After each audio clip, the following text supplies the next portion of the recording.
विभूषित है महाराज, जहाँ पे बड़े से बड़े महापुरुष प्रकट होते हैं, और ऐसी कोई भूमि नहीं है पूरे विश्व में जहाँ पे कोई महानता आ जाए। बाकी भोग है भोग, खूब आनंद, उल्टे सीधे काम खूब करो, तभी तो जन्म है उधर ही होता ना चाहिए। हमें भारतवर्ष में आने की क्या जरूरत? अहो अमी शाम किम कारी शोभनम। हाँ, देवता सारे कहते हैं कि है प्रभु हमें ऐसा किस्मत देना कि भारतवर्ष में हमारा जन्म हो जाए। पंचवटी में आए हैं, सुंदर कुटिया का निर्माण। इधर मेम साहब के आने का टाइम हो रहा है। कौन? शूर्पणखा। हाँ, डबल रोल भगवान के सामने कभी नहीं चलता।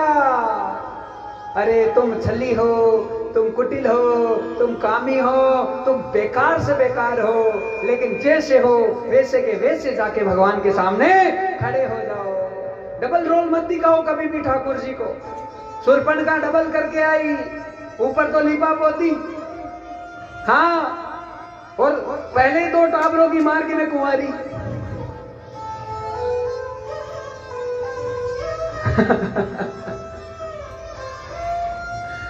अब राम जी के सामने कोई माया चल नहीं सकती महाराज। लंबे लंबे हो गए नाखून, वो बन गई शूर्पणखा। नाखून हमेशा छोटे रखने चाहिए। गुरु जी चिटली वाले तो बड़ा लो, राम मारी करो, बाप आसी की कमाई क्यों बढ़ा रही है?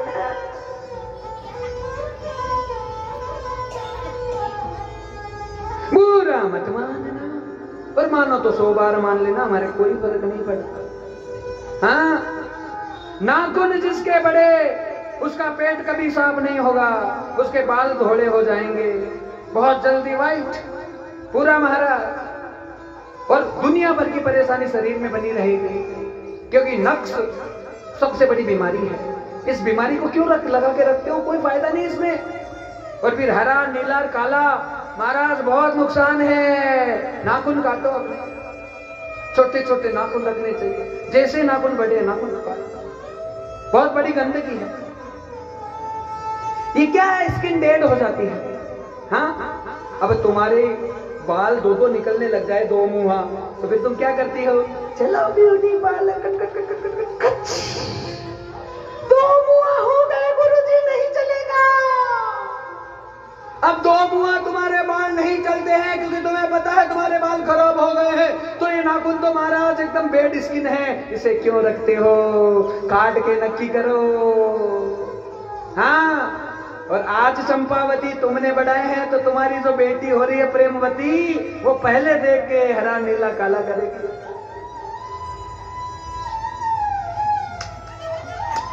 हाँ,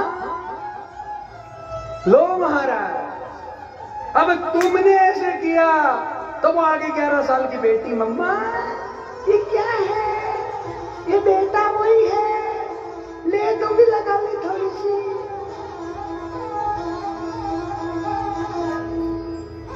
बीमारी देती अपनी बेटी को महाराज। एक बार तुम देती, लेकिन वापस तुम्हें दोबारा नहीं देनी पड़ेगी। जैसे ही छोटा काम होगा पहले वो अपने होठ लगे। ऐसा काम मत करो। और मैं ये नहीं कह रहा कि लगाओ मत। नहीं गुरुजी, हमारी सुंदरता खत्म हो जाती है। लगाओ। हाँ, क्योंकि श्रृंगार करना एक मात्र शक्ति के लिए सबसे बड़ा सौभाग्य है।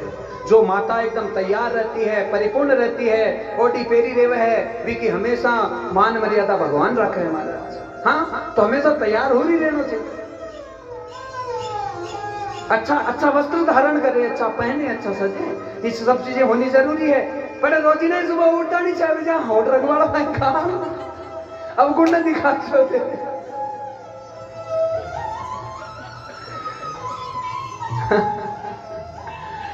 बोलो ना श्री राधे। ओ सीताराम राम। तुमको थोड़ा हंसा दे, थोड़ा भजन करो, वापस राम जी को लाओ अंदर।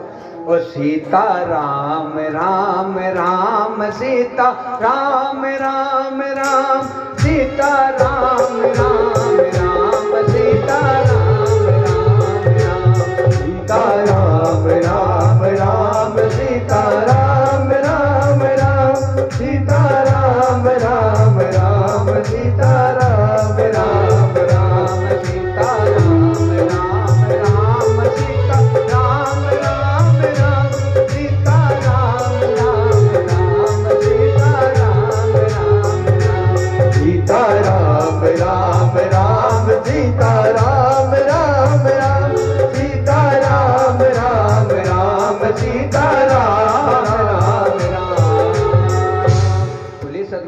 भगवान की जय। इधर शूर्पणखा आई और राम जी को कहा कि तुम्हारे जैसा पुरुष आज तक मैंने नहीं देखा और इतनी सुंदरता तुम में है, लेकिन मुझे भी कम नहीं समझना, मैं भी ऐश्वर्या राय से कम नहीं हूं।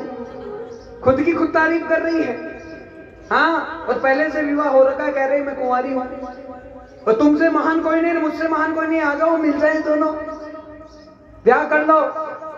भगवान ने कहा कि देखो जी, हमारा तो पहले से हो रखा है मामला, लेकिन ये जो लक्ष्मण जी हमारे साथ आए ना, वो अकेले हैं वन में, बेचारा दुख पा रहा है, तो आप उनको जाके पूछ लो थोड़ा।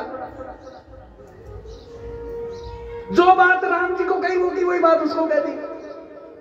अरे भाई, आई लव यू कहो तो एक को कहो, 5 को कहने की कहा।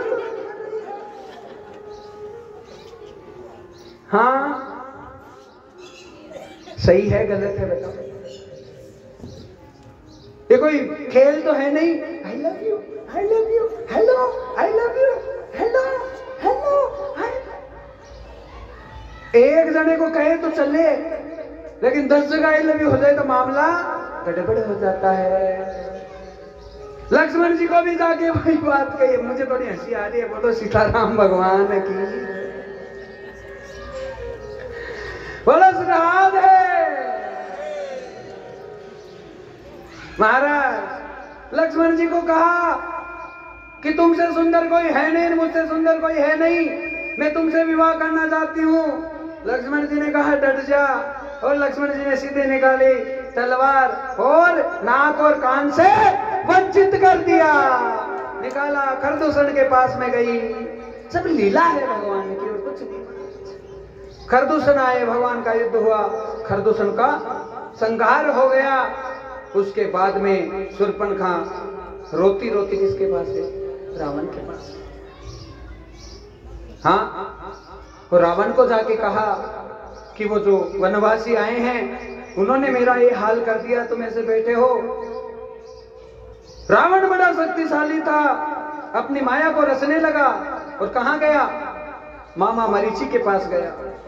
हाँ, मृग बन के मरीचि डोलने लगा वन में, लेकिन वो जगत माता जगदम्बा भगवती सीता माया में उलझ गई। खुद पुराण पुरुषोत्तम भगवान श्री राम उस जगदम्बा सीता के पास रह रहे हैं, लेकिन उस मृग रूपी माया में सीता क्यों उलझी? प्रश्न बहुत बड़ा है, उत्तर राम कथा में दूंगा, अभी समय नहीं है। हाँ, उलझ गई माता जगदम्बा और राम जी को कहा कि मृग मुझे चाहिए। लाने के लिए राम जी गए, लक्ष्मण जी को छोड़ के गए और मरीचि जो है अंदर से आवाजें निकालने लगा, हाँ बचाओ बचाओ, हाँ लक्ष्मण लक्ष्मण लक्ष्मण।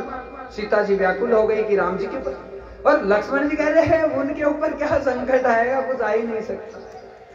और ये बात पक्की है महाराज। हाँ, वो तो भगवान ईश्वर है, जो भगवान का हो जाता है उसके बारे न्यारे हो जाते हैं हमेशा के लिए, कोई संकट है ही नहीं, उसे परेशानी रहती नहीं है।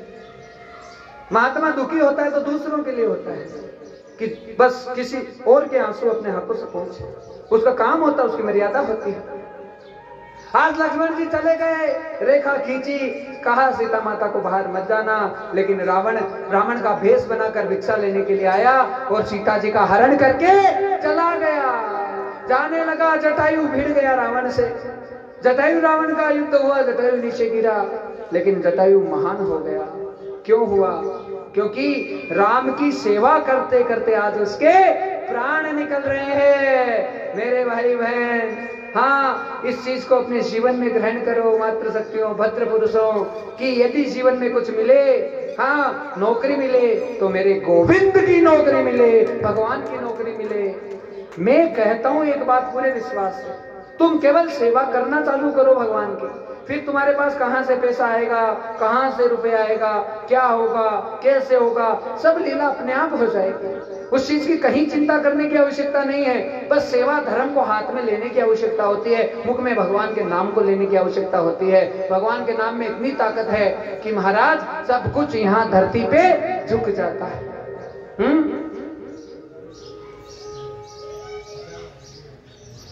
पत्थर कहा तिरने वाले तेरा राम से,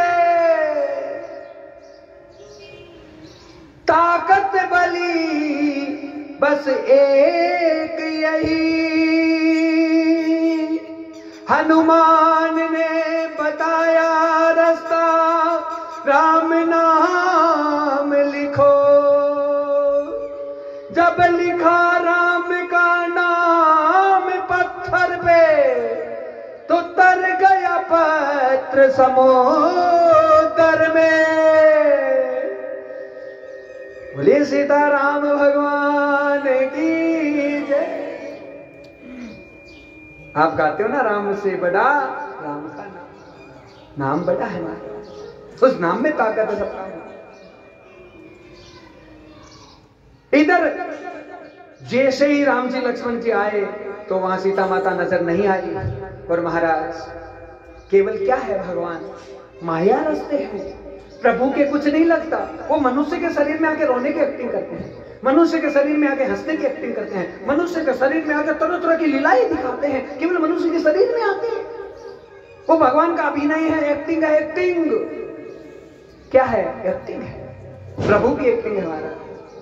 आज पूरे वन में भगवान सीते सीते सीते, लेकिन असली वाली सीता को तो पहले से अग्नि में प्रवेश करा दिया।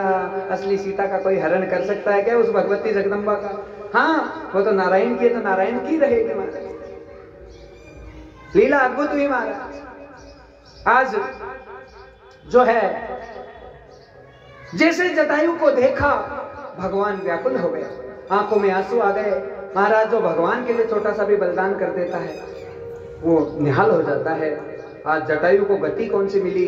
जो राजा दशरथ को गति मिली थी, हाँ, मरणोपरांत वो की वो ही गति आज जटायु को भगवान प्रदान कर रहे हैं। वो स्थान जटायु को दिया गया है। आज जटायु की इतनी महानता हो गई। पंपापुर सरोवर में भगवान पधारे हैं और 9 दिनों के लिए जटायु की आत्मा की शांति के लिए व्रत किया है, तपस्या की है भगवान ने, कि उसे आनंद मिले। जटायु ने मेरे लिए प्राण दिए, मेरे लिए मरा है। उसी सरोवर से कुछ दूरी पर एक बूढ़ी महिला रोज झाड़ू ले, रोज निकाले, रोज निकाले, रोज निकाले, मेरे राम आएंगे, मेरे राम आएंगे, मेरे राम आएंगे, मेरे राम आएंगे, मेरे राम आएंगे। ये कौन है? ये सबरी है, जो अनंत अनंत वर्षों से मेरे मर्यादा पुरुषोत्तम भगवान श्री राम का इंतजार कर रही है। अपना जीवन पूरा व्यतीत कर दिया, बुढ़ापा आ गया, सुरपण का इतना मेकअप करके नहीं अपनाया, लेकिन सबरी को महाराज गजगामिनी कहा, भगवान भामिनी कहा। भगवान शरीर से नहीं रिझते, काया से नहीं रिझते, तुम्हारी आत्मा की कितनी पवित्रता है, उस पवित्रता से परमात्मा प्रसन्न होते हैं। महाराज आज का जन्म बिगड़ा हुआ है, इतना सत्संग करो, इतना भजन करो कि अगला जन्म महान हो। कोई शराबी तुम्हारी जिंदगी में नहीं आए, कोई जुआरी तुम्हारी जिंदगी में नहीं आए, कोई मांस खाने वाला तुम्हारी जिंदगी में ना आए, कोई अंडा खाने वाला तुम्हारी जिंदगी में ना आए। आज भगवान का सबरी के दरबार में प्रवेश होने जा रहा है। दोनों वनवासी मातंग ऋषि सबरी के गुरु थे। उन्होंने कहा, सबरी पूरी जिंदगी मुझे राम नहीं मिले, लेकिन तुम्हारे लिए राम जी चल के आएंगे। सबरी ने तुझे पुकारा था, तब आकर दिया सहारा था। बेरों में बेरों में बेरों में प्रगटे नंद लाला, बेरों में प्रगटे नंद लाला, बेरों में प्रगटे नंद लाला, बेरों में प्रगटे नंद लाला। भज गोविंद गोविंद गोपाला, भज गोविंद गोविंद गोपाला। मुझे तेरा ही सहारा नंद लाला, मुझे तेरा ही सहारा नंद लाला। भज गोविंद गोविंद गोपाला। बोलिए सद्गुरुदेव भगवान की जय। सबरी के आश्रम में आए भगवान। सबरी गुरुजी ने कहा था कि रे वो पता नहीं किस रूप में आएंगे, सबरी तूने पहचानना। पहचानने की घटना भी अद्भुत रही। समय का अभाव है महाराज। आज राम जी जैसे आए, सबरी जान गई कि मेरे राम है। बिठाया और बिठा के भगवान के भोग लगाने लगी। और कुछ नहीं था, बेर पड़े थे और बेरों का भोग भगवान के लगाने। कहते हैं झूठे बेर। झूठों का मतलब क्या होता है? जब हम भगवान के कुछ चढ़ाते हैं, मान लीजिए फूल चढ़ाएं, यदि हमने सूंघ लिया, इसको सूंघ के चढ़ाएंगे तो क्या होगा? ये झूठा हो जाएगा। बेरों में खासियत होती है कि बेर का फल सूंघ के पता चल सकता है कि ये मीठा है या नहीं है। देखो देखो कितना महान ज्ञान है। खरबूजे को सूंघ के पता चल जाएगा कि मीठा है या नहीं। आम को सूंघ के पता चल जाएगा। तुम खरीदने जाओ तो ध्यान रखा, हाँ, सूंघ के पता चल जाएगा कि मीठा है या नहीं। लेकिन तरबूजे को कितना ही सूंघ लो, उसे पता नहीं चलेगा। उसे तो फोड़ने के बाद में किसी को तो फोड़ के धोड़ो निकल गो। राम मारियो ले लिया 40 रुपया। वो तुम्हारा भाग्य होता है। लेकिन सबरी ने क्या कहा, क्या किया कि बस मीठे फेर भगवान के पेट में जाए, मेरे ठाकुर जी को हाँ भोग अच्छा लगे, भोग अच्छा लगे। ये भावना जरूरी होनी चाहिए। हाँ, इसलिए भगवान के लिए भोग बनाओ तो भावनाओं को शुद्ध करके बनाओ महाराज। पहले सुबह की 2-4 रोटी बने, एकदम भाव से बननी चाहिए। क्योंकि पहली रोटी कहाँ जाएगी? या तो अग्नि में जाएगी या गौ माता के पेट में जाएगी। और गौ माता के पेट में कौन जीवेगा? भगवान जीवेगा। हाँ, इसलिए शुद्धता और परिपूर्णता से। पहली रोटी में मेल होता है तो वे की पहली रोटी कभी परिवार वालों को नहीं खिलानी चाहिए। क्योंकि चकले का मेल है, बेलन का मेल है, पराती का मेल है, हाँ तवे का मेल है। सारा मेल पहली रोटी में प्रकट होता है। और वो जो मेल है, हाँ, हम किसको दे रहे हैं? हम अपना पाप गौ माता को देते हैं। लेकिन हम क्या समझ के देते हैं? प्रसाद समझ के देते हैं कि गौ माता तू भोजन कर, हाँ, और तुम भी धन्य हो और मैं भी धन्य हूँ, सब चीजें बढ़िया हो। तो जब देवताओं का भोजन कराया जाता है, चाहे वो कैसा भी किसी भी प्रकार का हो, तो भगवान उसे ग्रहण कर लेते हैं महाराज। आज सबरी ने बेर दिए, भगवान खाने लगे। और कुछ बेर लक्ष्मण जी को राम जी देने लगे। रे लक्ष्मण जी को घी नहा गई कि बुढ़िया, ये राम जी को देखो ये क्या खिला रही है। अरे वो भक्त का भाव आज लक्ष्मण भी नहीं पहचान पाए। लक्ष्मण से गलती हुई और भगवान के दिए हुए बेर जैसे लक्ष्मण ने ना खाया। प्रसाद का कितना महत्व होता है, ध्यान से सुन लो। प्रसाद, इतना सा भी प्रसाद मिल गया भगवान के भजन का, भक्ति का, वो प्रसाद बहुत बड़ा काम करता है। आज वो बेर नहीं खाया, भगवान ने मन ही मन लक्ष्मण को श्राप दे दिया कि रे लक्ष्मण, तूने बेर नहीं खाया, तुम्हारी मृत्यु का समय आएगा। बाण लगेगा तुम्हारे शक्ति, और बाण लगेगा तो जा यही जो बेर है मैं हिमालय में स्थापित करता हूं, और यही संजीवनी बूटी बन के आएगा प्रसाद वापस, और तुम्हारे प्राणों की रक्षा करेगा। प्रसाद का इतना बड़ा महत्व। आज सारी लीलाएं हुई, प्रभु ने बड़ा खुश किया। और क्या दिया? प्रथम भक्ति संतन कर संगा, प्रथम भक्ति संतन कर संगा, दूसरी रति मम कथा प्रसंगा।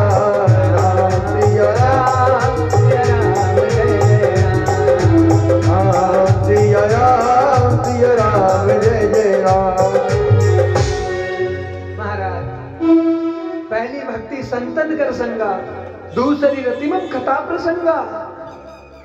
पहली भक्ति कौन सी होती है? किसी संत का सानिध्य प्राप्त हो जाए। हाँ, उससे महान और उससे भाग्यशाली इस पूरे ब्रह्मांड में ना रहता जो संतों के दर्शन करने का आदि हो जाए। हाँ, संग हो जाए। संग क्या? सत्संग का संग, ये सबसे बड़ा धर्म है महाराज। और दूसरी रतिमम कथा प्रसंगा, और उन्हीं संतों के माध्यम से जब भगवान की झरझरती आनंदमयी कथाएं हमारे हृदय में प्रवेश करती है तो भगवान की नवधा भक्ति जागृत हो जाती है। 9 की 9 भक्तियां आनंद करने लग जाते हैं महाराज अंदर। सुग्रीव के पास गए, उससे पहले हनुमान जी आए हैं, ब्राह्मण के रूप में भगवान की परीक्षा ली गई है। जाकर सुग्रीव के पास गए और सुग्रीव के यहाँ गए।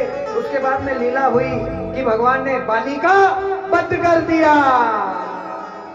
हाँ, और राजा बनाया सुग्रीव को। अब जब तक भगवान से काम होता है तब तो हाँ जी भगवान, हाँ जी महाराज, अरे महाराज खासा महान तो कौन है, गुरु जी थे मारा, गुरु जी थे मारा, गुरु जी तो पूछ वाला की कमी कौन रहे भाई, काम पड़े थे ना। और जी काम हो जावे तो सब पहले गुरु जी साइड, अब का काम गुरु जी। हाँ, ऐसे ही किया महाराज सुग्रीव ने। जैसे ही राजपाट आ गया तो भूल गया राम को, और वचन दिया था रघुनाथ जी ने, रघुनाथ जी को वचन दिया था कि आपने मेरा काम करवाया तो मैं आपका काम करवाऊंगा, सीता का पता लगाऊंगा और लगवाने की कोशिश करूंगा। इधर राम जी बेचारे अकेले आ गए और इंतजार कर रहे हैं कि सुग्रीव आए। कहा लक्ष्मण उसका पता तो कर, कहाँ है वो, इतने दिन हो गए। जैसे लक्ष्मण जी गए तो महाराज जाकर कहा, वो जो सेनापति थे उनको कहा कि जाके सुग्रीव को कहो कि लक्ष्मण आए। कहा कौन लक्ष्मण? सुग्रीव ने क्या कहा, कौन लक्ष्मण? लक्ष्मण ने सोचा भाई मेरा नाम नहीं जानता, कोई बात नहीं। कहा कि राम के भाई हैं, वो आए हैं, राम जी याद कर रहे हैं। सुग्रीव ने कहा कौन राम? राजपाट मिल गया, सब मिल गया तो महाराज सब चीजों को भूल गए। लक्ष्मण जी ने कहा मैं बताऊं तुम्हें कौन राम? सीधे तो सेनापति खड़े थे, उनके मारा चांटा और सीधे अंदर गए, बाण निकाल लिए, बताओ तुम्हें कौन राम? अरे महाराज याद आ गया। हाँ, जो महात्मा कृपा करता है वो आंटी में लेने में 1 मिनट लगाता है। हाँ, क्योंकि जो अच्छा ही जानता है वो बुराई पहले सीखता है। बोलो राजा रामचंद्र भगवान की। महाराज रावण बने बिना कभी राम नहीं बन सकता, पहले रावण ही बनना पड़ता है।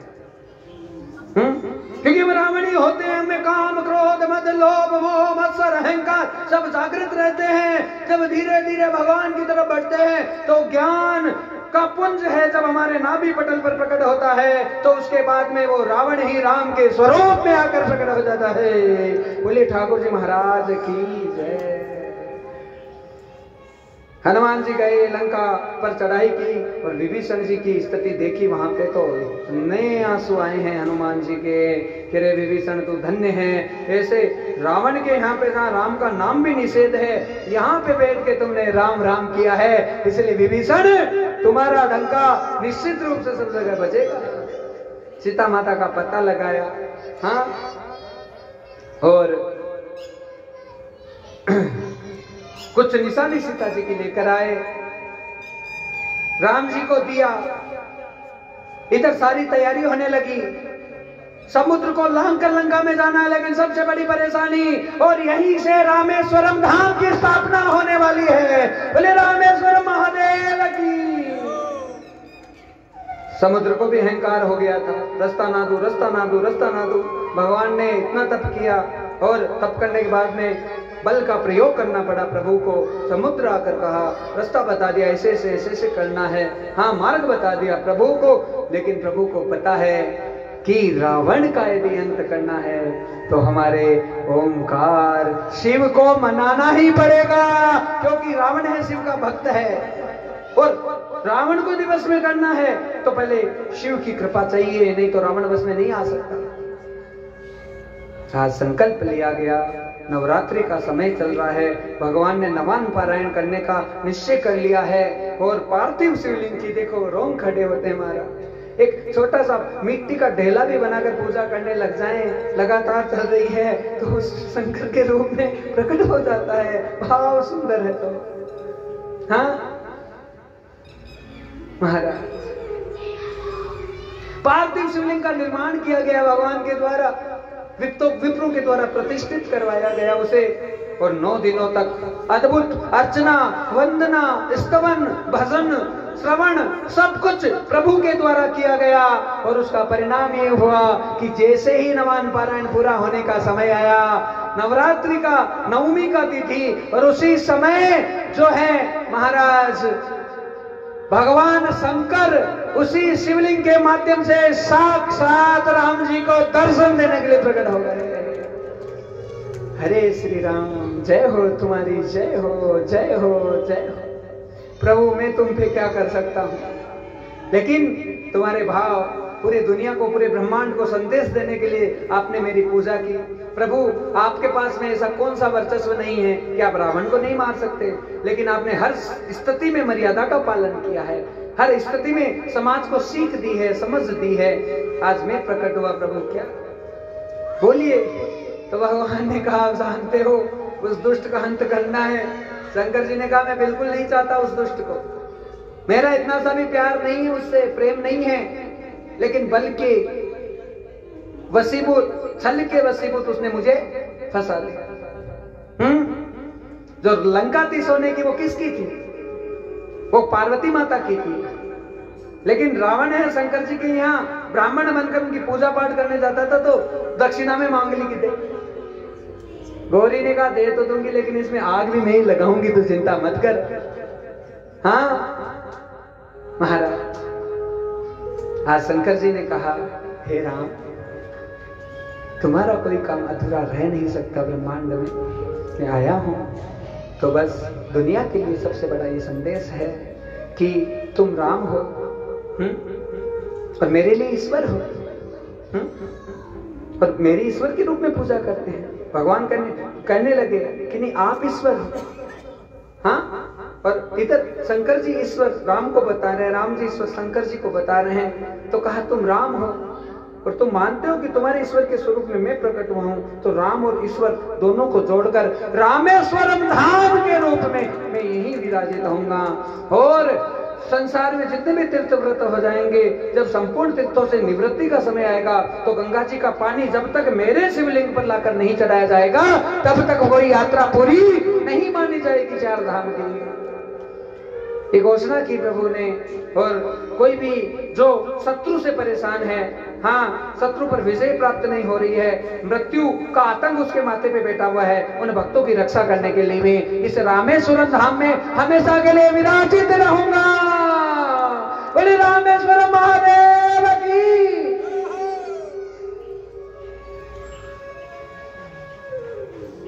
विचारो महाराज तो जोर लगा रहे बोले हैं, पूरी कथादान सुनाई है। अरे महाराज बढ़िया हूं, जयकारू तो लगा दो। बोलो रामेश्वरम महादेव की। हाँ तो हाजिरी लगे ठाकुर जी के यहाँ पे। बड़े सुंदर दर्शन हुए। प्रभु ने क्या किया, चढ़ाई की और रावण और राम जी का युद्ध हुआ, रावण का वध कर दिया गया। और महाराज सीता को अग्नि परीक्षा क्या है, भगवान को कोई संदेह नहीं था। असली वाली जो सीता थी उसे प्रकट कर दिया, नकली वाली को खत्म कर दिया और अपने साथ में आज विमान के साथ आके अयोध्या में पुनः दिवाली का समय आ गया है। तो राम जी को भी शंकर जी को भजना पड़ा, कृष्ण जी को भी शंकर जी को भजना पड़ा। हाँ, सबका कल्याण इस बाबा के द्वारा, ओंकार के द्वारा है। बोले ठाकुर जी महाराज की। अब अंतिम ज्योतिर्लिंग घुसमेश्वर महादेव, सुदेहा और सुधर्मा। सुधर्मा नामक एक ब्राह्मण है, उसकी पत्नी का नाम सुदेहा है। दोनों भगवान शंकर के खूब बड़े भक्त हैं। काफी समय हो गया संतान नहीं हुई, दुखी हो गए, परेशान हो गए, बहुत विनती की, बहुत अर्चना की, लेकिन कहीं पे संतान का रास्ता नहीं बैठा, क्योंकि विधाता ने लिखा ही नहीं संतान। अब लिखी हुई नहीं है तो कहीं पे भी चले जाओ नहीं होगी महाराज। हाँ, और लगती है तो दूध की चोट भी लग जाती है। सही है गलत है? तांकाड़ी भाषा बोल रहे हैं महाराज। फिर लीला ये हुई कि जो सुदेहा है उसने सोचा कि मेरी बहन है घुस्मा, उसका विवाह मेरे पति से हो जाए। इतना बड़ा त्याग करने के लिए तैयार हो रही है सुदेहा की, कैसे ही ये वंश बढ़ जाए, यहाँ पे बाल बच्चे हो जाए, चलो मुझे अपने पति के साथ में साझा करना पड़ेगा, कोई बात नहीं। लेकिन ये त्याग कर दिया महाराज। सुधर्मा है, उसका विवाह घुस्मा के साथ हो गया और हुआ तो एक सुंदर बालक की प्राप्ति हो गई। अब वो बालक बड़ा होने लगा, लेकिन जो बड़ी मां है उसके प्रति उसका प्यार नहीं है, प्रेम नहीं है बिल्कुल। महाराज वो जो घुस्मा का बेटा है उसके बहू आ गई, बेटा और बहू दोनों रहने लगे, लेकिन बेटा नहीं चाहता तो बहू भी सम्मान नहीं करती है। तो इसे सूदेहा के मन में ईर्ष्या हो गई, जलन हो गई, और मन में सोचने लगी कि ये बस केवल गुस्मा है, उसको सब कुछ मानते, मुझे कुछ नहीं मानते। तो गलत भावना आ गई, कहा मैं इनका सब कुछ नाश कर दूंगा। महाराज, जीवन में कभी किसी से जलन डहा नहीं करनी चाहिए, उसका बहुत बड़ा परिणाम हो जाता है। एक बार तो वो काम कर लेते हैं, लेकिन उसका परिणाम बहुत बुरा आता है। आज गुस्मा का बेटा और उसकी बहू सो रही थी, सूदेहा ने नंगी तलवार निकाली, रात को 3 बजे का समय था, और दोनों महाराज अलग अलग सो रहे थे, क्योंकि घर में शंकर भगवान की पूजा चल रही थी। पूजा ये चल रही थी कि पार्थिव शिवलिंगों का निर्माण हो रहा था। सुबह निर्माण होता, माफ करना, सुबह निर्माण करते, शाम को उसकी पूजा करते, सुबह उनका विसर्जन भी करते। तो ये सब चीजें चल रही थी, खूब सारे शिवलिंग बनाए जा रहे हैं, पूजा हो रही है। तो रात का समय पूजा पाठ में था, तो जो गुस्मा का बेटा था अलग अपने कमरे में सो रहा था, उसकी बहू दूसरे कमरे में सो रही थी। सूदेहा को जलन हो गई कि इसका बेटा मेरा सम्मान नहीं करता, इसको मार दूंगा। तलवार लेके चली गई, अंदर कमरे में सो रहा था, जाके नंगी तलवार से उसके सिर के ऊपर प्रहार किया, और महाराज का सिर धड़ से अलग कर दिया। खून की नदियां बही। सुबह जैसे ही गुस्मा की बहू चाय लेके आई और देखा तो आंखें फटी की फटी रह गई। अरे बहू, अरे सासू जी, आपके बेटे को क्या हो गया, बेटे को क्या हो गया, क्या हो गया, क्या हो गया? खून की नदियां बह रही है। इधर जैसे ही आकर गुस्मा ने देखा, उसकी आंखें फटी की फटी रह गई। अरे मेरा एक ही बेटा था, ये क्या हो गया, क्या हो गया, क्या हो गया? बड़ी परेशान होने लगी। और सूदेहा भी उसके पास आकर खड़ी होकर एक्टिंग करने लगी कि जैसे उसने कुछ नहीं किया। महाराज, इतनी बड़ी परेशानी घर में, लेकिन उस गुस्मा का भाव देखो। गुस्मा कह रही है कि मेरे बेटे की लाश तो उड़ जाएगी, मर गया वो तो नहीं आएगा वापस। बहुत दुख है उसके अंदर। लेकिन महाराज, भाव यह है कि यहाँ शंकर जी की पूजा चल रही है। पहले जब तक मैं रात को जो पूजा की थी, उनके शिवलिंग को विसर्जित नहीं कर दूं, तब तक मैं अपने बेटे को यहां से जलाने के लिए नहीं भेज सकता, उसका दाह संस्कार नहीं होगा। ये बात आप सीखो। हमारे घर में सूतक लगता है, सबसे पहले दुकान चालू है, हाँ, खाना चालू है, पीना चालू है, नहाना चालू, धोना चालू, सब चालू, लेकिन भगवान की पूजा बंद हो। पूजा बंद कर देते हैं। अरे दुख के समय में कौन आ जाएगा, बताओ तो सही। बैठक करते हैं, 2 चालनी लगा देते हैं और वहां बीड़ी सिगरेट की ट्रे रख देते हैं। हाँ, आओ बीड़ियां पियो जी, काई हो जी, अचानक इधर जाओ, ठाई को नहीं बाप जी, मैं तो देखो बैठा, फिर मैं SMS ले गया तो बेटा डॉक्टर की हो के भी बटाड़ा हॉस्पिटल में ले जाओ, अठे मामलो बैठा को नहीं, बस झटे बैठे किया तो डॉक्टर जवाब दे दो। और ये पाखंड चल रहा है 12 दिनों तक। हाँ, अरे भाई ठीक है, तुम्हारे यहाँ दुख का समय है, एक दिन दुखी हो जाओ, और ज्यादा से ज्यादा 2 दिन दुखी हो जाओ, इससे ज्यादा कितना ही दुखी हो जाओ। देखो, जिसके वास्तव में कोनी के ऊपर चोट लगी है ना, उसे तो दुख होगा, बाकी तो महाराज सब पाखंड है। सही है गलत है? लोगों को मौका मिल जाता है बैठक में बैठने का, टाइम पास हो जाता है बूढ़े बुजुर्गों का। महाराज 12 दिन गया, बैठे आराम से। हाँ, और लोगों के तो एक्टिंग तगड़ी वाली। अब मैं नहीं बताऊं, इतना समय नहीं मेरे पास में, सामान इतना ज्यादा है, क्या मतलब हंसी आती है।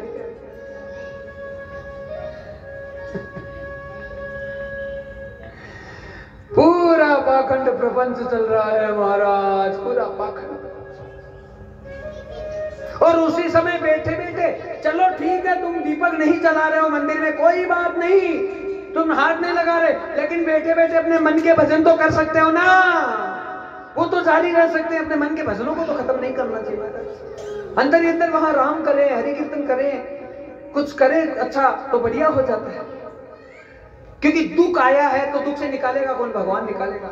आज गुस्मा ने ये सीख ली कि आज इतनी बड़ी विपदा है, लेकिन पहले मेरे शंकर की पूजा पूरी हो। आज गुस्मा सारे शिवलिंगों को लेकर नदी का जो तट है, जहां पे रोज शंकर जी को विसर्जित करती थी, उसी तट के ऊपर चली गई। सुदिया साथ में इतनी एक्टिंग कर रही हो, सगी बहन है महाराज, बड़ी बहन है, एक्टिंग कर रही है पूरी कि मैंने कुछ नहीं किया, अरे कैसे हो गया, क्या हुआ, जबकि उसको खुद को पता मैंने मारा है। बुराई चाहे कितनी भारी हो, राम के आगे कभी बुराई चल नहीं सकती। कितना एक पाप अंदर आ जाओ मन में, लेकिन भगवान का चक्र हमेशा विराजित रहता है। हाँ, दुख आता है तो सब हंसी उड़ाने वाले तैयार रहते हैं, और परिवार वाले तो सबसे पहले आगे रहते हैं। लेकिन जो भगत होता है भगवान का, वो जीत कर निकलता हर स्थिति में। आज गुस्मा के साथ में ये लीला हो गई, तट पे आई और शंकर जी के शिवलिंग थे, नदी में विसर्जित करने लगी। ओम नमः शिवाय, रोती जाए, ओम नमः शिवाय, रोती जाए, ओम नमः शिवाय। आंसू बह रहे हैं, गुस्मा का हृदय पिघल रहा है, महाराज हालत खराब हो रही उसकी, लेकिन शिवलिंग का विसर्जन करते जा रही, विसर्जन करते जा रही है। और जैसे जैसे शिवलिंग का विसर्जन होने लगा, जितने अंग कटे थे उसके बेटे के, जैसे जैसे शिवलिंग अंदर विसर्जित करती गई, अंदर नदी में बाबा भोलेनाथ ने इतनी बड़ी लीला की कि उस बालक के सारे अंग ठीक होने लगे। और ठीक होकर जैसे ही संपूर्ण जो विसर्जन हुआ, उसी समय देवों के देव महादेव उस गुस्मा के बालक के साथ प्रकट हो गए। हरे गुस्मा, मैं तुम्हारी भक्ति से बड़ा प्रसन्न हूं। तुम अपने पुत्र के लिए वियोग कर रही थी, ले तेरा पुत्र। आज भगवान ने मरे हुए पुत्र को जीवित करके लाके दे दिया। इस महाराज की भी लकड़ियां रखी थी शमशान में और जलाने की तैयारी थी। लोग तैयारी कर रहे थे कि लाश आएगी इसे जलाएंगे। हाँ, कईयों को आनंद हो रहा था और कई बहुत दुखी हो रहे थे। इसी शरीर की बात कर रहा है ये इसी शरीर की बात कर रहा है, दूसरे की बात नहीं कर रहा। यहाँ दूध का दूध और पानी का पानी है। महात्मा किसी का नहीं होता, वो केवल धर्म का होता है, सत्य का होता है। जिस पर राम की कृपा होती है, कभी उसका बाल बांका नहीं हो सकता महाराज। और लीला ये हुई, आज गुस्मा के पुत्र को प्रकट करके भगवान शंकर ने दिया। गुस्मा ने गले लगा। शंकर जी बड़े क्रोधित हैं। अरे गुस्मा, तू अपने बेटे को तो गले लगा, लेकिन तेरी बहन की तरफ कभी नजर उठा के मत देखना। ये दुष्टा है, दुष्टा। इसके कुकर्म के कारण से सब हुआ है। तू कहे तो अभी भस्म कर दो इसको। हाथ जोड़ के गुस्मा खड़ी हो गई। हे प्रभु, ऐसा कोई काम मत करना। जैसे भी है मेरी बहन है, बुरी है तो मेरी बहन है, कैसे भी मेरी बहन है, आप इसका नुकसान मत करना। हाँ, उसी समय वो सुदिया जोर जोर से रोने लगी, प्रभु मुझसे गलती हो गई, गलती हो गई। जब उसके मन में प्रायश्चित हुआ तो भगवान ने उसे माफ कर दिया। और गुस्मा, जिसका दिल इतना बड़ा था महाराज, दिल जिसका बड़ा होता है, हाँ, उस पर ये ईश्वर की हमेशा कृपा रहती है। इसलिए ईर्ष्या भाव कभी दूर दूर तक नहीं रखना चाहिए। सबसे प्रेम देने की कोशिश करो, प्रेम देने। जो तुम दोगे वो मिलेगा वापस, जो दोगे वो मिलेगा। तुमसे चाहे लाख नफरत करने वाले हैं, उस चीज की परवाह नहीं होनी चाहिए महाराज। लेकिन बस तुम्हारा कर्म ही हो कि हमें जहां निकले वहां में फूल बखेरने हैं, हमें फूल बखेरने हैं। चाहे लाख कांटे बखेरने वाले हैं, उसकी परवाह मत करो। अपने इष्ट, अपने गोविंद पर विश्वास रखो, अपने ओम पर, अपने सदगुरु पर भक्त विश्वास रखो, बाकी सारा काम बनता है। आज कहा गुस्मा, मैं तुमसे बड़ा प्रसन्न हूं, मांग ले क्या चाहिए। तो कहा प्रभु, आप आए हैं हमारे चक्र में, साक्षात प्रकट हो गए, तो मैं ये चाहती हूं कि इसी रूप में आप यहाँ गुस्मेश्वर महादेव के रूप में प्रकट हो जाए, विराजित हो जाए। वरदान दे दिया प्रभु ने कि इसी स्थान पर औरंगाबाद के पास में गुस्मेश्वर महादेव के रूप में मैं यहाँ स्थापित रहूंगा। और जो माताएं अपने संतान से दुखी है, जिन्हें पुत्रों से संबंधित काम धंधा नहीं बैठ रहा है, कोई बड़ी बड़ी परेशानी चल रही है और दिक्कत बहुत ज्यादा है, संतानों की उन्नति नहीं हो रही है, 20 साल हो गए, 30 साल हो गए, नौकरी नहीं लग रही, परेशानी बन रही है, तो गुस्मेश्वर महादेव का आकर पूजन करें, उनका ध्यान करें तो सारा काम बन जाएगा। बोलो शंकर भगवान की। हर हर हर महादेव।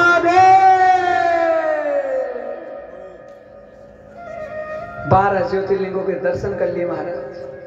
हाँ, शिवरात्रि के व्रत को बहुत बड़ा बताया गया है।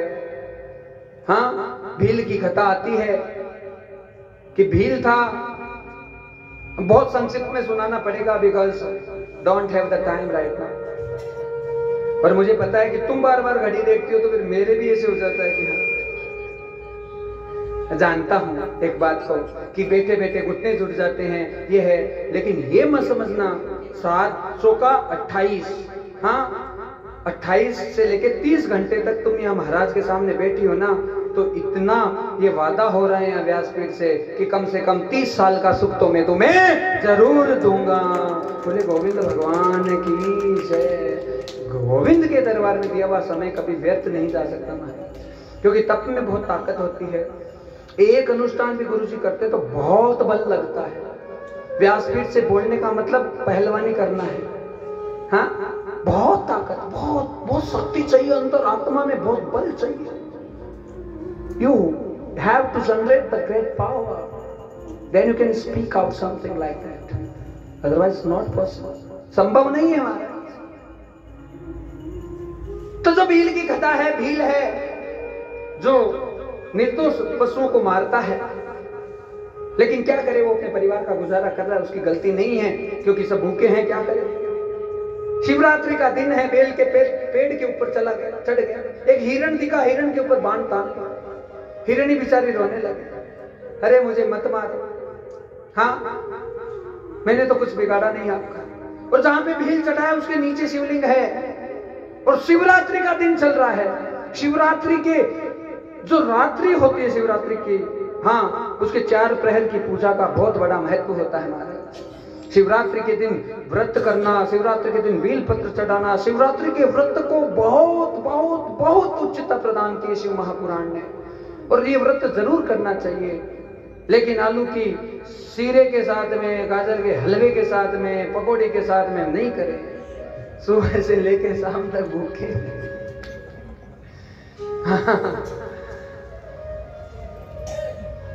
तो चढ़ाना शंकर पे चढ़ाएं, और जिस चीज को चढ़ा लेते हैं उसे पीने का भी अधिकार नहीं होता है। Let you suppose that you have distributed the water towards the invisible power of the Lord Shiva. यदि तुमने एक लोटा शंकर पे चढ़ाया तो शिवरात्रि के दिन तुम्हें पानी पीने का अधिकार नहीं है। जो तुमने चढ़ा दिया वो नहीं पी सकती, इतनी मान्यता है। महाराज जी तो बहुत कठिन हो जाता है, कठिन हो जाता है, लेकिन नियम यही है, तब जाके कोई व्रत सफल होता है। एकादशी का तो सीरो आलू 40, हाँ महाराज 300 ग्राम आलू, 5 आदमी की सब्जी बनावा, और व्रत आवे भी दिन तो महाराज 2 किलो आलू ला गया, और दे आलू दे आलू दे आलू। सुबह उठा बाद में रसा भी कौन नहीं है। व्रत वाले दिन तो महाराज पेट साफ नहीं होगा, अगले दिन तो इतनी बड़ी परेशानी, जम गया वो मामला अंदर। इसलिए ध्यान देने की आवश्यकता है, भूखा रहकर व्रत करें। बोलो ना श्री राधे।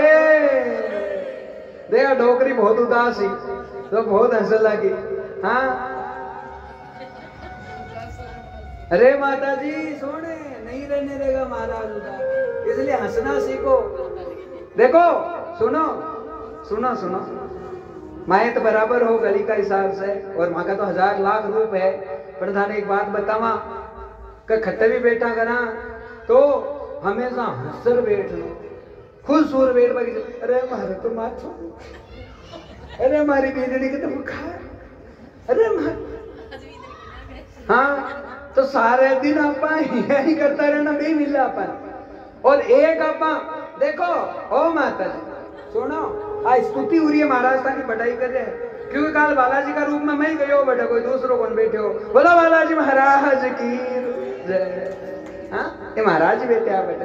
अरे तू 2-3 दिन थे आया ना एटा जना, वो सुंदरकांड करा दियो बेटा, ताकि थोड़ी शांति आ जाए। इसलिए हंसबा की आदत रखो, उठाऊ नहीं सीधे तो डार बैठ दो, ताको पेट दुखाबा की गारंटी महाराज की है। बोलो ठाकुर जी महाराज की, हंसता हंसता ये कौन दुखा। बोलो ना श्री राधे।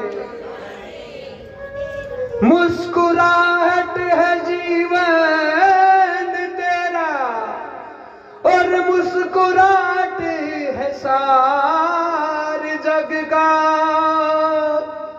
हंसते और हंसाते रहो, आनंद होता रहे जग में। हाँ, हंसने और हंसाने की आदत रखिए, बस इससे बढ़ के कोई खुशी नहीं। आज भी जना वो हिरनी आई रोने लगी कि एक बार मैं अपने परिवार से मिलके आ जाऊं, मार देना। भील ने कहा वापस आएगी, आऊंगी। हिरनी जैसे गई, उसकी मौसी थी बेटों की, मतलब उसकी बहन थी बड़ी, आके कहा मैं मरूं, तू क्यों मरे? अरे तू अपने परिवार को संभाल, भील को वचन दे के आई है तो मैं चली जाऊं। वो गई जाके कहने लगी कि देखो मेरा परिवार है, सब चीजें हैं, हाँ मत मारो, लेकिन मिलने का मारो। एक बार वापस उसके मन में इच्छा हो गई कि थोड़ा सा मौका दे दे, बस लास्ट बार में वो समझाने आई थी, गले लगा गया जो अपने परिवार। भील उधर उस परिवार के पास में चला गया, सारे दृश्य को देखने लग गया था। और क्या दृश्य देखता है। और या ऐसे ना कहे महाराज कि जो भील पत्र का पौधा है उसके ऊपर से भील है, वो सारा दृश्य देख रहा है। उसे क्या दिख रहा है कि वो मौसी कह रही मैं मरूं, इतने में बेटा आ गया, बेटे ने कहा मैं मरूं। हाँ, वो हिरणी की बेटी थी, वो कहने लगी मैं मरूं। सबका त्याग परित्याग होने लगा। इधर शिवरात्रि का समय था, रात्रि का प्रहर चल रहा था महाराज। भील जब हिला डुला तो भील पत्र का जो पत्ता है नीचे शिवलिंग था उसके ऊपर गिरा पहले प्रहर में। हाँ, 6 से 9 के बीच, 9 से 12, 12 से 3 और 3 से 6, 4 प्रहर हैं। दूसरे प्रहर में यही लीला हुई, एक पत्ता और गिरा, तीसरे प्रहर में एक पत्ता और चौथे प्रहर में पत्ता गिरने की तैयारी है। इधर ये सारा दृश्य देख रहे हैं कि एक दूसरे के त्याग के लिए मर रहे हैं। तभी भील के मन में अच्छे भाव आए कि देखो इनको, हम मनुष्य होके, मानव होके हमारे मन में त्याग की भावना नहीं है, लेकिन ये कितने महान है जो एक दूसरे के बलिदान के लिए मर रहे हैं। इससे बढ़कर कोई चीज नहीं हो सकती। जैसे शुद्ध भाव हुए, चौथा पत्ता टूट के शंकर के ऊपर गिरा और महादेवों के देव महादेव प्रकट हो गए। अरे भी तू इतना अपराध कर रहा था, इनका त्याग देखो। हाँ, इतने में जो भील की भीलनी थी वो भी आ गई, शंकर जी के दर्शन करने लगी। शंकर जी ने कृपा कर दी, कहा आज के बाद में कभी हाथ नहीं फैलाना पड़ेगा और कभी भी निर्दोष जीवों की हत्या नहीं करनी चाहिए। चींटियां भी खूब सारी आ गई और मारना मजबूरी है कि हटाना पड़ेगा इनको। पहले मन में प्रायश्चित होना जरूरी है। हाँ, क्योंकि गलत तो गलत ही होगा, जीव हत्या तो जीव हत्या हमारा, तो कोई भी गलती हो उससे के लिए पहले प्रायश्चित होना जरूरी है। हाँ, और महाराज यहाँ पे भील और भीलनी के आनंद हो गया और सारे जो मृग के बालक थे उनकी शंकर जी ने रक्षा कर दी। शिवरात्रि के व्रत का बहुत बड़ा महत्व बताया गया है। शंकर की भस्म लगाना बहुत बड़ा महत्व है। त्रिपुंड बनाए, ब्रह्मा विष्णु महेश तीनों अंगुलियों से भर के, हाँ, हाथों के लगाएं, छाती के लगाएं, ललाट पे लगाएं, पेट पे लगाएं। शंकर की भस्म शंकर के नाम से जब हम व्रत करते हैं, शंकर के नाम से जब लगाते हैं तो उसका बहुत बड़ा प्रभाव होता है हमारा। ऐसे ही पशुपति व्रत की बहुत बड़ी महिमा बताई गई है कि पशुपति व्रत करते हैं तो पूर्णिमा के दिन से शुरू करना चाहिए और उसके बाद में जो भी आगे सोमवार आए, सारे 6 सोमवार करें या 3 कर ले, हाँ, या 1 कर ले, या 1 महीने भी कर सकते हैं, 3 महीने कर सकते हैं, 6 महीने कर सकते हैं, या 1 साल तक कर सकते हैं, 3 साल तक कर सकते हैं, 6 साल तक कर सकते हैं। जो संकल्प हो उसके हिसाब से पशुपति व्रत किया जाता है। और पशुपति व्रत का मतलब क्या है कि हमारी प्रवृत्ति जो पशुतुल्य हो रही है, जिससे हमसे बहुत बड़े बड़े अपराध हो गए। मान लीजिए हमने मांस का भक्षण कर लिया, मान लीजिए हमसे उल्टे सीधे काम हो गए, हाँ, तो जो जितनी गलतियां होती है महाराज, पशुपति व्रत करने से जो पशु की योनि होती है उसे भगवान शंकर मुक्त कर देते हैं और मनुष्य के स्वरूप को प्रदान कर देते हैं। ये व्रत करने के लिए सुबह जल्दी उठना चाहिए, त्रयोदशी से तैयारी हो जानी चाहिए, हाँ, और त्रयोदशी से अग्नि प्रज्वलित करनी चाहिए, हवन करना चाहिए शंकर जी के नाम से, उसकी भस्म को धारण करना चाहिए, गले में रुद्राक्ष धारण करना चाहिए और एकदम साधारण वृत्ति से शाम तक कोई भोजन वोजन नहीं करना चाहिए। चतुर्दशी को ऐसे करना चाहिए, शाम को भोजन कर सकते हैं, चतुर्दशी को ऐसे करें। और जैसे पूर्णिमा आए तो उस दिन विशेष पूजा करने के लिए शंकर जी के मंदिर में जाएं। मंदिर में जाएं तो दीपक लेकर जाएं, तो सुबह माफ करना, सुबह जाएं तो पूजा करने जाएं और पूजा में जो सामग्री खूब लेकर जाएं और वहां शंकर जी के अर्पित करें, भाव से पूजा करें बाबा की। जल चढ़ाएं, धतूरा चढ़ाएं, बेलपत्र चढ़ाएं, चावल चढ़ाएं, रोली चढ़ाएं, मोली चढ़ाएं, खूब बाबा को सत्कार करें और बाबा से कहे बाबा जैसा हो रहा है वैसा पशुपति व्रत करने का मैंने संकल्प लिया है। हाँ, और यदि कोई कामना भी है मन में तो भी वो बोल सकते हैं, लेकिन मैं कहता हूँ बिना कामना के व्रत करना चाहिए, कुछ मांग के व्रत नहीं करना चाहिए। और शाम के समय वापस मंदिर जाने की तैयारी करने से पहले प्रसाद बनाएं, घर में नैवेद्य बनाएं और उस नैवेद्य को 2 भागों में स्थापित करें और दीपक ले 6 दीपक ले, 6 दीपक लेके मंदिर में जाएं। 5 दीपक शंकर जी के शिवलिंग के पास में प्रज्वलित करें, 1 दीपक को वापस लेके आना है। नैवेद्य जो 2 भागों में स्थापित किया था, एक को शंकर जी के शिवलिंग पे चढ़ाएं, एक जो नैवेद्य है उसे शंकर जी के भोग लगा के वापस लेके आए।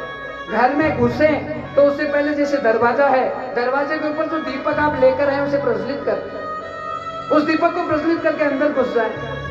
सुबह से शाम तक कुछ खाना नहीं है, अब शाम को भोजन करना है। हाँ, भोजन ऐसा करें कि कम से कम नमक का प्रयोग करें। शंकर के व्रत में नमक वर्जित बताया गया है। और फिर जैसे ही भोजन करें उस समय जो प्रसाद लेके आए हैं उस प्रसाद को ग्रहण कर लेना चाहिए और वो प्रसाद खुद को ही खाना चाहिए जिसने व्रत किया है। और जो परिवार वाले हैं उनके लिए अलग प्रसाद बना लो।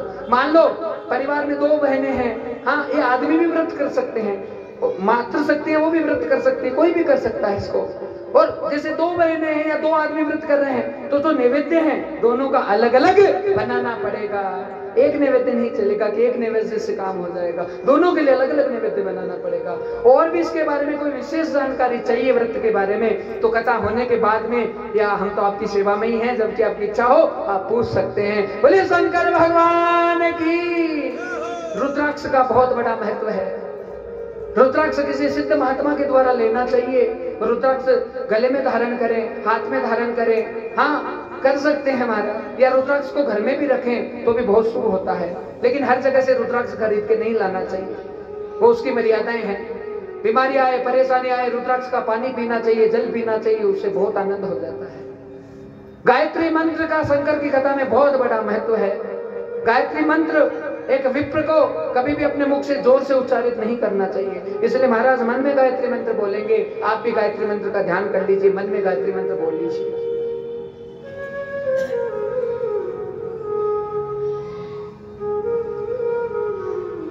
ये गायत्री साक्षात जगदम्बा है, शक्ति है, भगवती है। और गायत्री मंत्र साक्षात प्रकट हुआ है महाराज। ये कहां से प्रकट हुआ? तो शिवलिंग प्रकट हुआ था शुरू में, उससे पंचाक्षरी मंत्र प्रकट हुआ, उसी से गायत्री मंत्र प्रकट हुआ, उससे द्वादशाक्षर मंत्र प्रकट हुआ, उससे महामृत्युंजय प्रकट हुआ। तो सारे मंत्र भगवान शंकर की दी हुई औषधि है। तो मन में गायत्री मंत्र का जरूर ध्यान कर ले, क्योंकि गायत्री मंत्र के बिना कथा है वो परिपूर्ण शंकर की मानी नहीं जाती है। इसलिए गायत्री मंत्र को मन में जाप करें और घर में गायत्री का जाप करना चाहिए। और गायत्री सबसे शुद्ध क्या होती है? मंत्र बोलना। हाँ, जरूरी नहीं कि सबको गायत्री आए, लेकिन महाराज तुम्हें अद्भुत तरीका बता रहे हैं गायत्री को महान करने के लिए। इसलिए केवल एक ही चीज बोलनी है, सीधा बैठ जाइए और एक शब्द बोल दीजिए, ओम।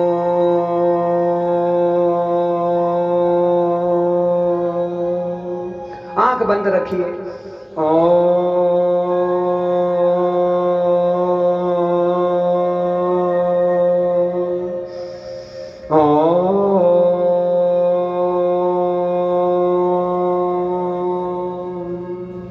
आंख खोल लीजिए। ये गायत्री का सबसे सिद्ध जो नाद है वो दे दिया आपको। बस ओम कर लीजिए, उससे गायत्री सिद्ध होगी, उससे महामृत्युंजय सिद्ध होगा, उससे पंचाक्षरी सिद्ध होगा, उससे सब कुछ सिद्ध हो जाएगा, पूरा ब्रह्मांड सिद्ध हो जाएगा। यदि केवल नाद का ही उच्चारण करने की आदत हो गई तो महाराज केवल ये नाद है साक्षात उस ओंकार शिव तक पहुंचा देता है। लेकिन उसके लिए हम सोचे कि डायरेक्ट हमें ओम प्राप्त हो जाए। Not not not possible. हमें पहली सीढ़ी चढ़नी पड़ेगी। देखो कितनी सरलता है महाराज के सुनाने में।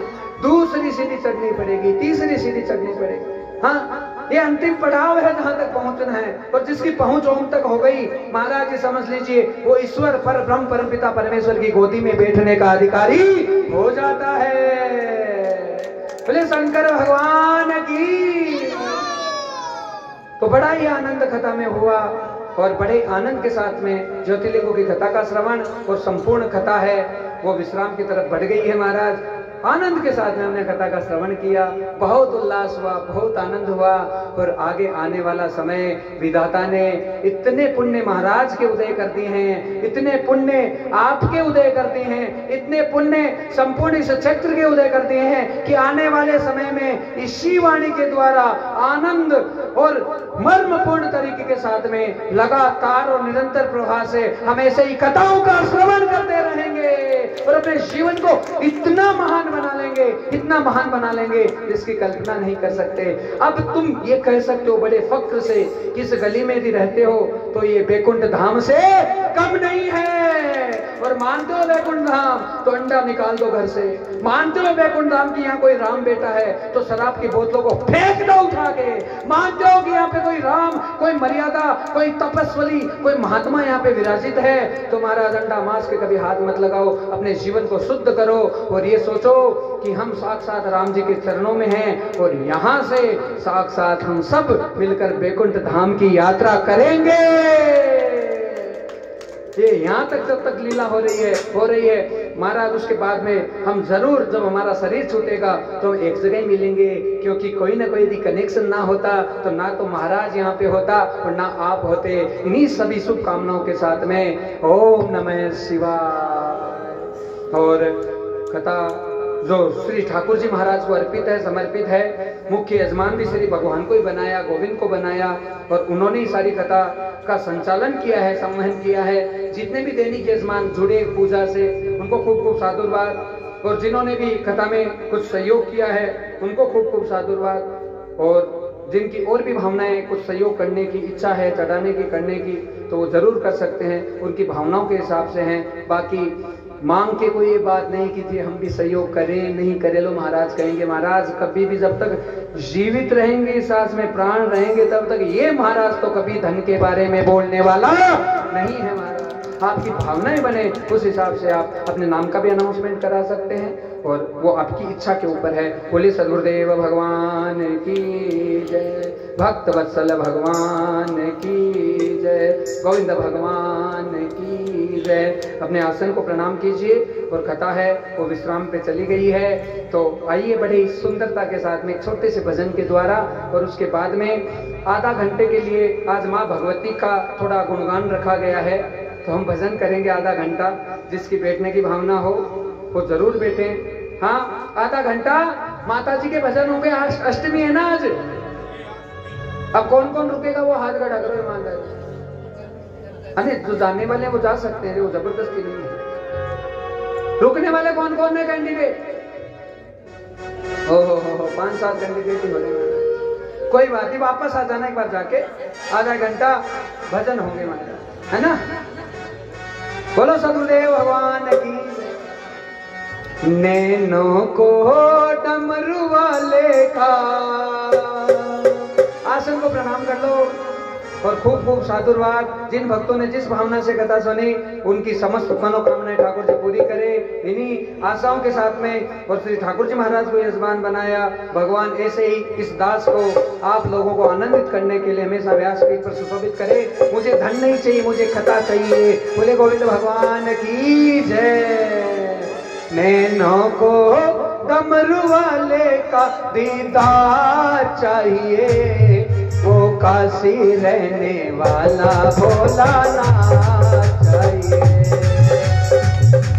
रहने वाला भोलानाथ चाहिए, नाथ चाहिए, भोलानाथ चाहिए, नाथ चाहिए, भोलानाथ चाहिए, वो काशी रहने वाला भोला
अरमानों की क्या कमी नहीं दीवानों की, क्या कमी नहीं अरमानों की, क्या कमी नहीं दीवानों की, क्या कमी नहीं अरमानों की, क्या कमी नहीं दीवानों की, क्या कमी नहीं अरमानों की। सच्चा दरबार लगाए मेरे बाबा की महफिलें, सच्चा दरबार लगाए मेरे बाबा की मर्जी है।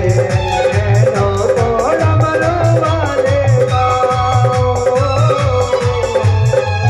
नैनों को डमरू वाले गाओ, दीदार चाहिए वो काशी रहने वाला भोलाना चाहिए, वो काशी रहने वाला भोलानाथ चाहिए, नाथ चाहिए मेरा भोलानाथ चाहिए, नाथ चाहिए भोलानाथ चाहिए, वो काशी रहने वाला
शंकर भगवान की, देवदेव महादेव की, गोविंद भगवान की, अम्बे मात की, बालाजी महाराज की, खाटू नरेश की, आज के आनंद की, समस्त देव समाज की, माता पिता सदगुरुदेव भगवान की, वृंदावन धाम की, राधा रानी की, द्वारिका नाथ की, जगन्नाथ भगवान की, समस्त देव समाज की, सदगुरुदेव भगवान की, राधा रानी की, सत्य सनातन धर्म की। जय जय श्री राम, जय जय श्री राम, जय जय श्री राधे श्याम। हाँ जी, पहले आरती की तैयारी है और उसके बाद में छोटा सा कीर्तन। आज अष्टमी है तो भक्तों के भाव हो गए कि गुरु जी थोड़ा और भजन सुनाओ। मैंने कहा कोई कमी रह गई तो वही और पूरी करते हैं। हाँ, तो समस्त भक्तों को खूब खूब साधुवाद। आप आए बड़ी भावना के साथ में, भाव आपके जुड़े, व्यासपीठ से जुड़े और जो चीजें ग्रहण की है उन चीजों को ग्रहण रखें महाराज, और लगातार YouTube चैनल पे जाके कथा सुने। वहां ये जो कथा रिकॉर्ड हुई है पूरी, इसे बार बार सुनने की आदत डाल लो। एक कथा को ही सिद्ध कर लो, एक कथा को सिद्ध कर लो, सारा काम बनेगा, 100% बनेगा। मैं कहता हूँ महाराज तुमसे दूर नहीं आती, रात को आके पकड़ लेना 100%। बस केवल गुरु जी की वाणी सुनने से, नमः शिवाय का जाप करने से, बाबा के ऊपर आस्था और श्रद्धा रखने से। देखो ना तो इस मुरली वाले में कोई फर्क है और ना इस बाबा में फर्क है, हाँ ना शंकर में कोई फर्क है ना इसमें फर्क है, एक ही रूप है सब। तो हम ये कंफ्यूज नहीं होगी तो शिव जी की भक्ति करें, नारायण की भक्ति करें, सब रूप एक ही है महाराज। जिस रूप में आप भजेंगे उस रूप में भगवान आपके लिए आधी रात को तैयार रहेंगे। समस्त संगीत वाली जो टीम है इनके लिए एक बार जोरदार तालियां बजा दीजिए। बहुत अच्छा संगीत दिया धर्मेंद्र जी ने, मतलब महाराज के जो भी शब्द निकले उनको हाथों हाथ पिक किया और बहुत अच्छा बैकअप किया और बहुत शानदार अच्छी कोरिसिंग इन्होंने की। और जो ढोलक वाले भैया है उन्होंने पूरे ताल का सुर का बराबर ध्यान रखा। पेड़ वाले भैया के लिए एक बार जोरदार तालियां और समस्त भक्तों के लिए एक बार जोरदार तालियां और समस्त भक्तों को खूब खूब आशीर्वाद साधुवाद। और इधर उधर नहीं होना है। 2 तारीख को कलश यात्रा कितनी की है? 1 तारीख की जगह 2 तारीख की कर दी है।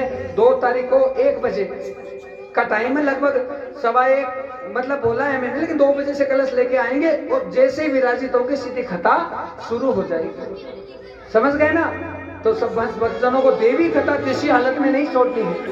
देखो देवी कथा के लिए बताया गया है कि देवी का जो महात्म्य है, पहली बात तो सुनने को ही नहीं मिलता, बहुत मुश्किल से पूरी उस जगदम्बा की ओमकारेश्वरी माँ भगवती जगदम्बा की कथा होगी महाराज।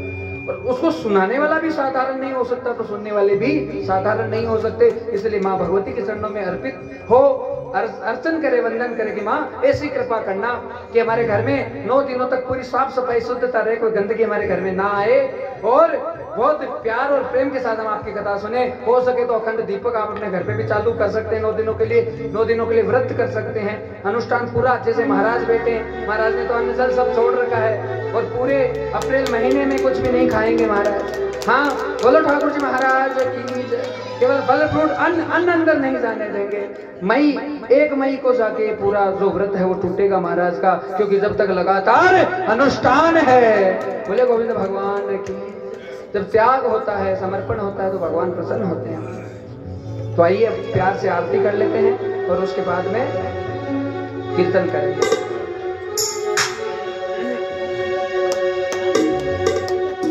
प्रसाद लाने की तैयारी कर लीजिए, अंदर भी प्रसाद होगा सर।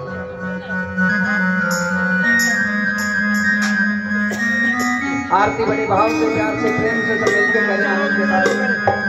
धक्का मुक्की बिल्कुल ना करें, प्रेम से आरती करें।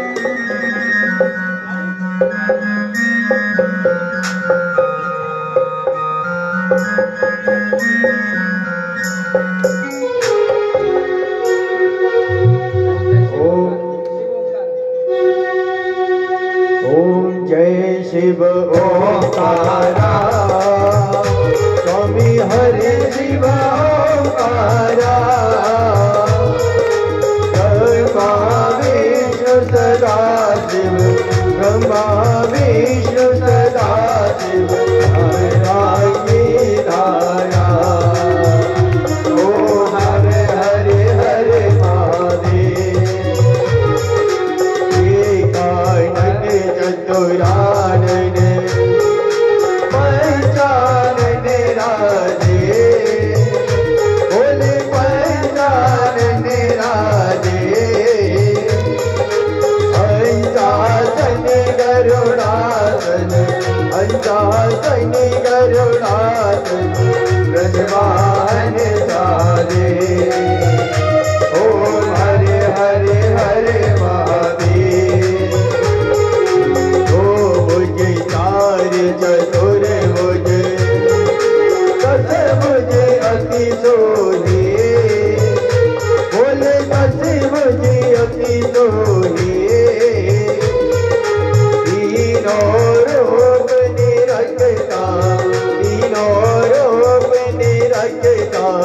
त्रिभुवन जन मोहे। ओम हरि हरि हरे महादेव। अच्छी माला बन माला रुंड माला धारी, बोले रुंड माला धारी। कंगन भगे मत सोहे, कंगन भगे मत सोहे, बोले शशिधारी। ओम हरे हरे हरे महादेव।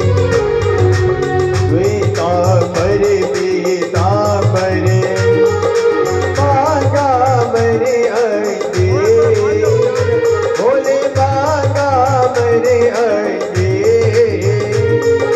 कनिकादिक करुणादिक, कनिकादिक करुणादिक उदार गंगे। ओम हरे हरे हरे महादेव।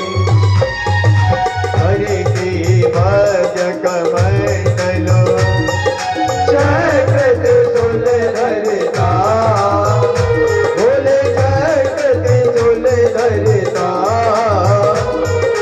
दुख करता दुख हरता, दुख करता दुख हरता, जग पालन करता। ओम हरे हरे हरे महादेव।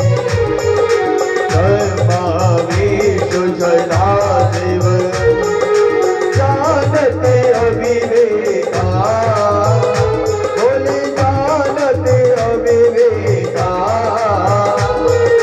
प्रणवान चरिगे मदे, प्रणवान चरिगे मदे, ये तीनों एका। ओम हरे हरे हरे महादेव।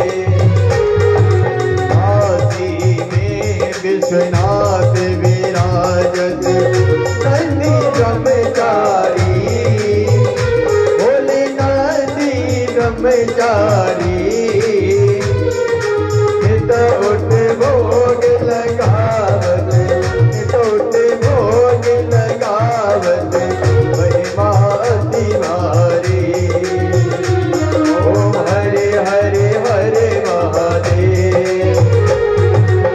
गुण स्वामी जी की आरती जो कोई नर गावे, स्वामी प्रेम सहित गावे। कहत शिवानंद स्वामी भजत हरि हरि स्वामी, मनवांछित फल पावे। ओम हरे हरे हरे महादेव। हे शिव ओंकारा, प्रभु हर शिव ओंकारा, प्रभु जप शिव ओंकारा। प्रभु भूरि जटावाला, प्रभु रहते मतवाला। सदा में गर्ग विराजे, सदा में गर्ग विराजे, आसन रख जाला। ओम हरे हरे हरे महादेव। ओम हरे हरे हरे महादेव। ओम हरे हरे हरे महादेव।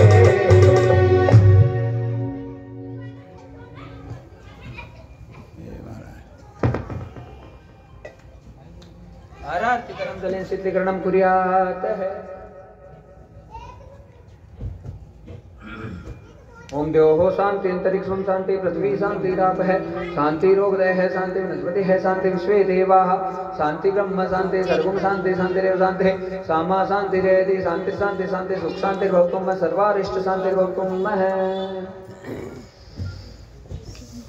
मंत्र पुष्पांजलि ओम सकेन सगमय सन्ति देवास्तानि धर्माणि वर्तमान्यासन्न तेहनाकं मे मानसं पूर्वे साध्याः सन्ति देवा। हरि ओम राजा विराजस्य शानिन् मोगं मे विश्वनाथ कुम्मेस्मै कामाय काम कामाय कामे सुरेष्णु तातु वेरा विश्वनाथ महाराजाधिपतिये नमः। सेवन्ति काल गुप्तन पटपाट लाभदे पुण्यागजाति करपि ललसाल पुष्पे भेल प्रभाग तुलसी दल मंजूरे वे पाम पूजा में जगदीश्वर में प्रसिद्ध है। नाना सुवर्ण पुष्पानि दाकाल उद्वांच पुष्पांजलि में तो गृहणं परमेश्वर है। सुमन सुगंधि सुमन ले सुमन सुदृष्टि सुविचार पुष्पांजलि अर्पण करो भगवान करो स्वीकार। ओम नारायण विद्महे वासुदेवाय धीमहि तन्नो महाविष्णु प्रचोदयात्। अभी हुई नहीं है पुष्पांजलि। ओमकाराय विद्महे त्र्यंबकेश्वर धीमहि तन्नो ओमकारेश्वर प्रचोदयात्। ओमकाराय परमता परमेश्वर मंत्र पुष्पांजलि समर्पयामि। त्वमेव माता त्वमेव